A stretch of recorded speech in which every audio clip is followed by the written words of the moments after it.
Hello, my name is Spiro Antonopoulos, and I'm part of the executive team at Kuvacash. I've been working closely with our developers over the last several months to hone our requirements, and now I want to walk you through a few of our core services and areas of functionality. We aim to pilot Kuvacash with real users on the ground in Zimbabwe this coming September, offering three key services to start. One, cheap and fast inbound remittances to charge the ecosystem with Dash.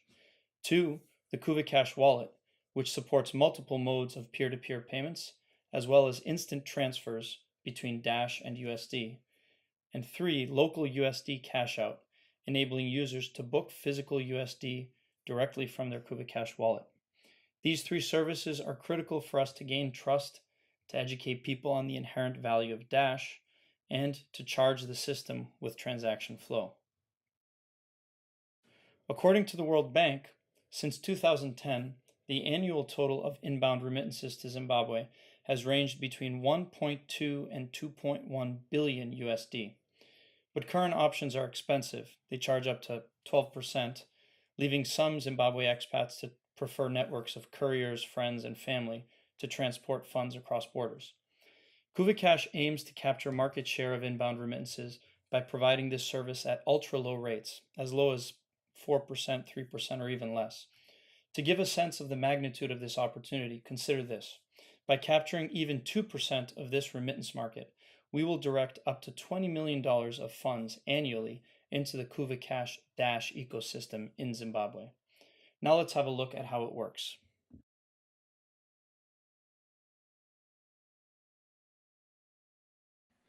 So here's our Kuvacash inbound remittance portal. And as you can see, I am already logged in. I have already done my KYC and my onboarding, which will be required of any user before they're allowed to get the entire way through the process. So on day one, we have two send currencies available, USD and euros. So let's say I'm in Germany and I want to send 100 euros, let's say. You can see that as I enter the amount to send, the cost to send is automatically calculated on the back end and presented to the user. And anyone familiar with inbound remittances who sends them frequently will see and recognize that this is very low, at lower than 4%. So then we go and enter the recipient information. We enter their first name and their last name, and then we have to enter a valid Zimbabwe mobile number. And what we're doing on the back end is when we receive funds from the sender, we activate an SMS which goes to the recipient. It gives them the information that a remittance has been received, and it gives them a payment reference number. They can take that reference number and go to a Kuvacash agent to cash out if they present their personal identification details and their reference number and so forth. Or if they have the Kuvacash wallet, they can put those funds directly into their wallet as Dash. They can also, if they don't have a Kuvacash wallet, navigate to a link that we provide as part of that SMS to download the wallet. So we really cover every use case there. And as you can see here, the user has to enter the payment reason for audit purposes, and then we agree to the terms and the conditions, and we select Next. Transaction summary is presented to the user. If the user doesn't like that, the user can navigate back. None of their details are lost, but they can edit them, and then they go forward. They're happy with it, so they select Next. And then what appears is a registration completion page, which allows the user which gives the user the information that they need to do their internet banking and to make this transfer. So the bank account details that you see there would be the bank account details associated with our inbound remittance. The payment reference number is critical for them to enter because it allows us to programmatically take those remittances and associate them with the SMS numbers on the other side. But of course, we'll have a manual process to deal with this if there's an issue of miskeying or forgetting the reference number. So we press confirm, and as you can see here, there's a timer, and within that 24 hours is the timer now the user has to do this transfer, or it's invalid. I want to point out the fact that we have new screens coming along which will be ready for the pilot. And not only do these new screens conform to our updated brand guidelines, but they also have a functionality updates where the sender can fix the amount that they send or that the amount that is received on the other end. They can basically enter in either field, which addresses one of the key pain points that we've learned about as we've done our market research in this space. So some of these screens are presented here, but for the most part, the functionality and the flow is the same that you see right here. So right now, what basically this the transaction is done from the perspective of the KuvaCash portal, and the user basically has the responsibility now to do this internet banking transfer. We can click on My Transactions here and actually see as a user all of our pending transactions, and I would ignore these statuses that you see here. Those are just associated with our testing. But you see all your pending transactions. You can click into them. You can select View. You get all the details and the status history and our completed transactions in the past. And here's the status history all the way from created, pending, money received to completed. Now what we're going to do is we're going to assume the role of an agent. So assume that a recipient has gotten an SMS in Zimbabwe and they have a payment reference number and they want to cash out. So let's copy this payment reference number for the purposes of the next demonstration. And what we're going to do is we're going to log in to the agent portal. So this is the same system, different user role, different screen permissions, and so forth. And so this agent is in Zimbabwe. They are logging in. They are presented with a reference number and personal documentation, personal identification documents, and they will enter the reference number that the user gives them. They'll look for the transaction. The transaction is there, but the reference number is masked. So actually, what has to happen is the user has to enter that reference number correctly in order for the cash out button to be activated. So if I select complete cash out and confirm, then it will show that the status of that reference number, if I look for it again, has been changed to completed. And of course, this is running, reconciling in our back end so we know what cash has left the system. If I want to run a report, these reports aren't pretty yet, but just to show you some of what we've developed, we have all our transactions, full status, amounts, fees, and so forth.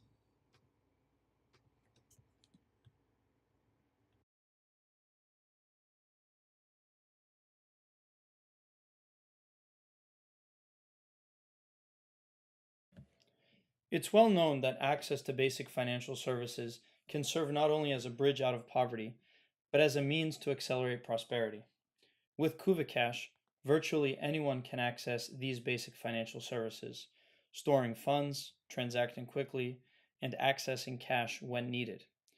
Dash is the ideal cryptocurrency for Zimbabwe because it's fast, it's cheap, and it has global value. In the next part of this video, we're going to demo the KuvaCash wallet, from onboarding to peer-to-peer transactions with Dash to transferring from Dash to USD. So now this is the first screen for onboarding for the KuvaCash wallet. So I've downloaded the app, I selected sign up, and now I'm going to enter my details.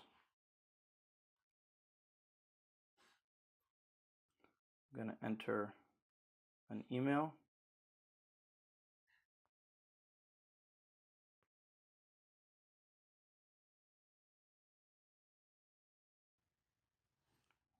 I'm going to enter my physical address.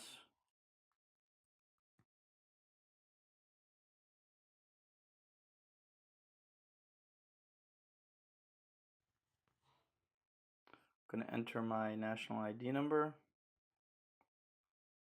I'm going to select an ID image, which will either be my passport or my national ID card.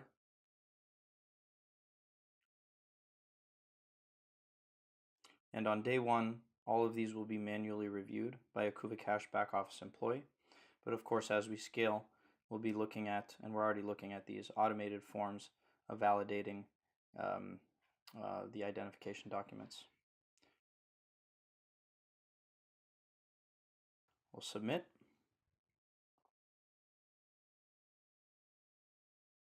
It's registering the user, and then it will create the wallet.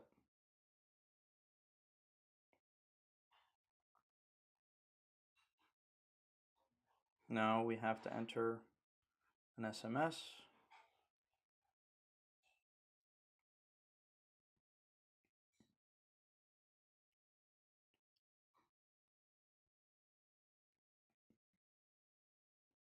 We ask them to send an SMS confirmation.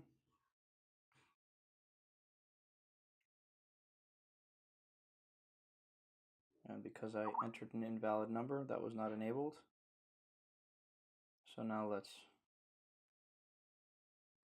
this will obviously be updated when we have this service turned on.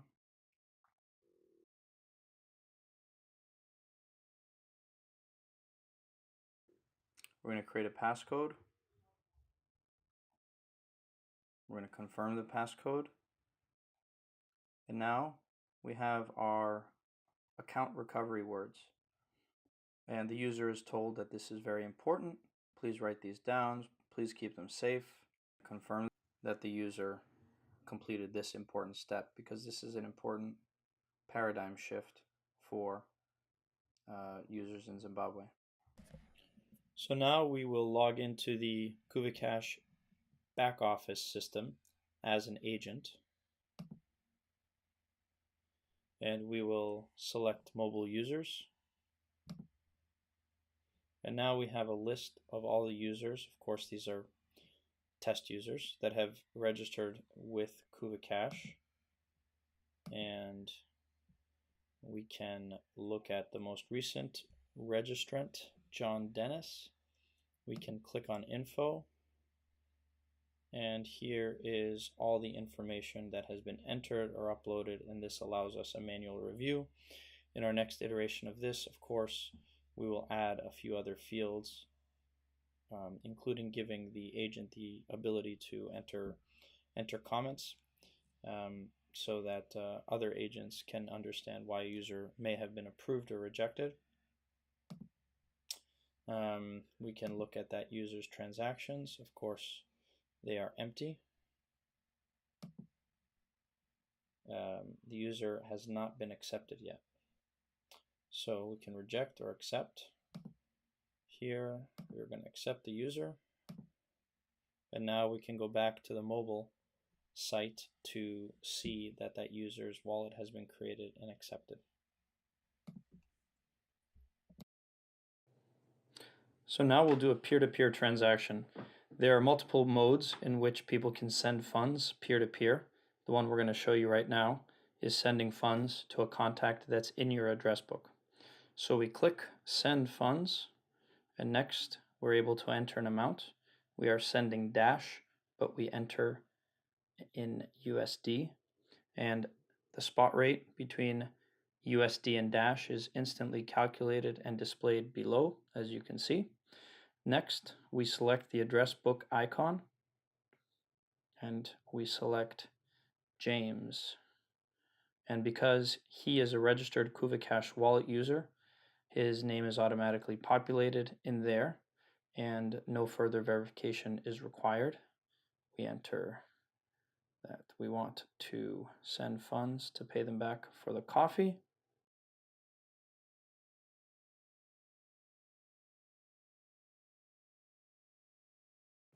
Click next, confirm, and the funds have been sent. And as you can see, the balance will be deducted right there. So now I'm going to request funds, and I'm going to request funds via a pay code. So I click request funds, I enter a requested amount,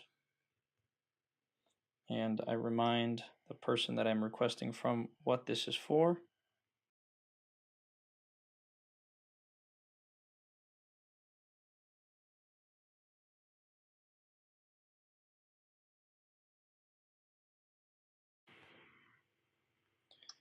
And then I select next.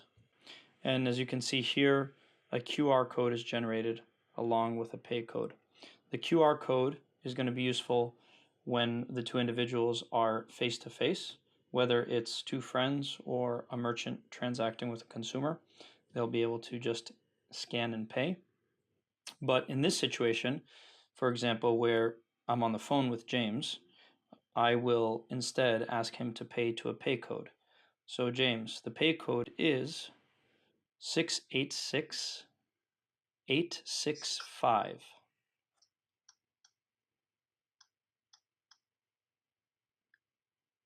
Okay, that's for coffee. Okay, I'm sending that now. And Okay. that's sent. And I have just received the receipt from James in the amount specified for coffee. And as you can see, my balance is already updated to reflect that new transaction.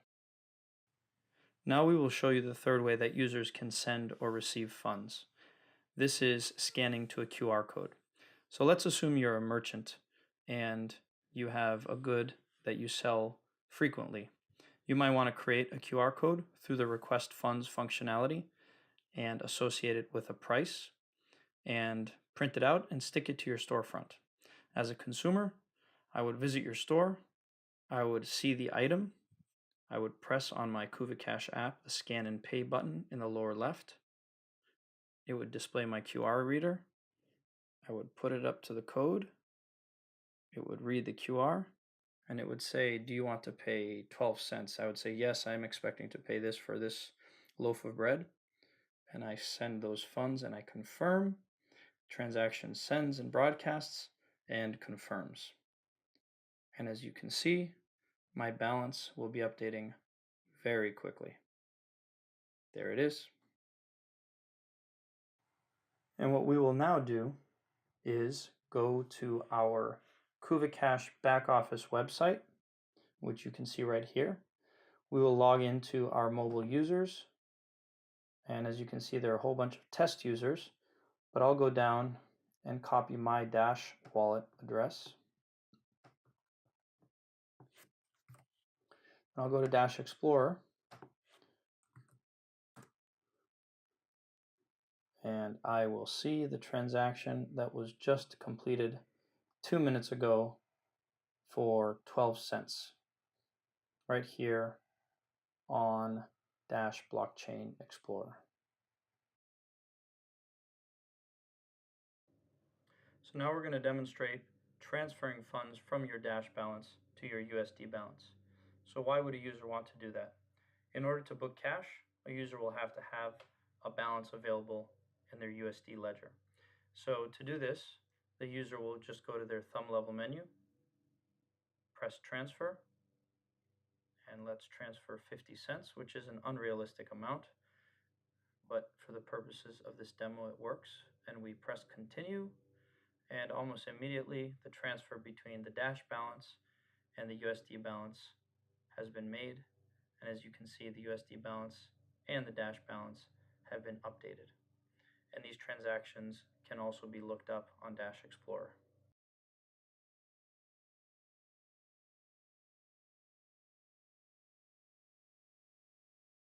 A huge share of Zimbabwe's economy is conducted in the so-called shadows, in other words, in the informal sector.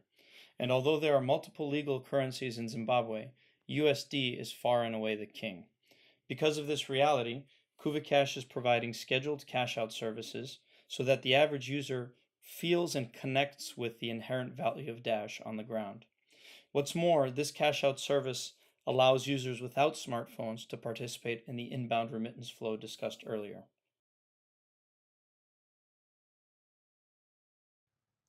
Next, we will demo booking cash. So in this way, a user can convert funds from their balance into physical USD through our agent network.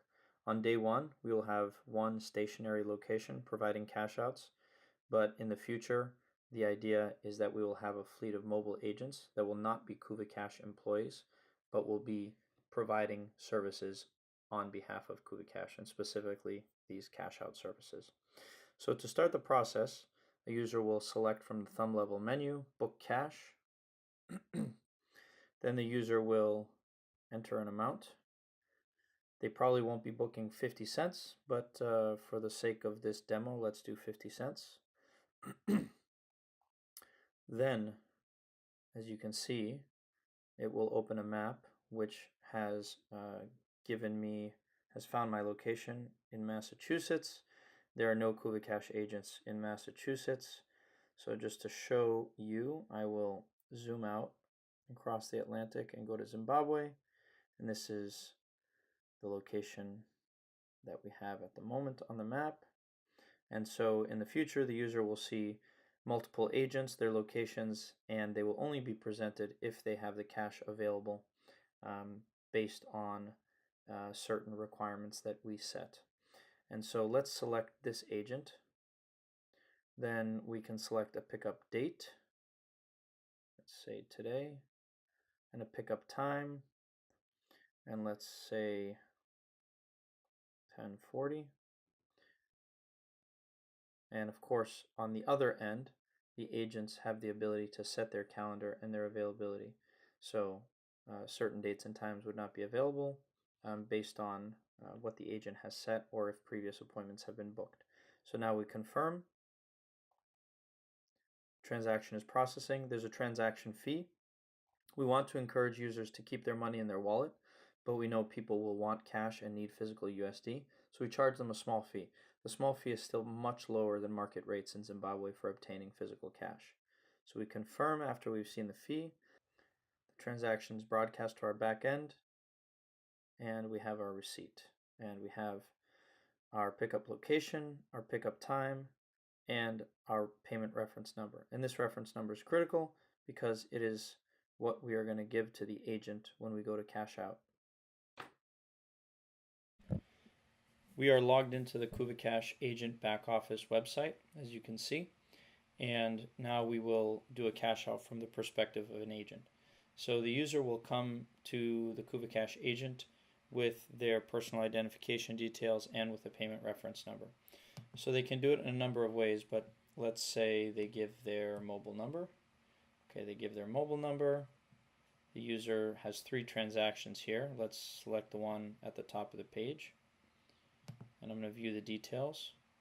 And then what will happen is the user will basically say the reference number, which is masked here on the screen. And so the reference number is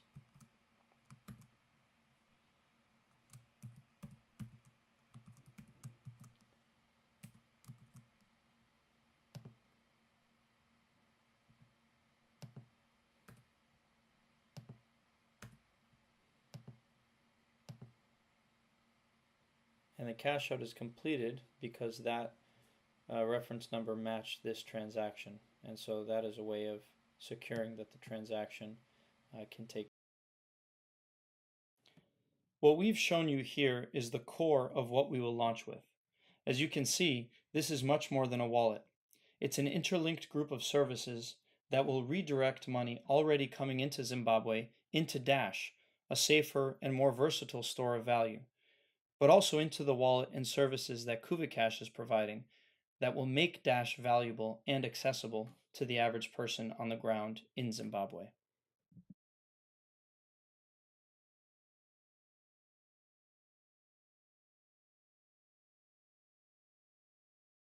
Finally, and why we've invested a great deal of effort into partnerships in order to hypercharge adoption once we have launched.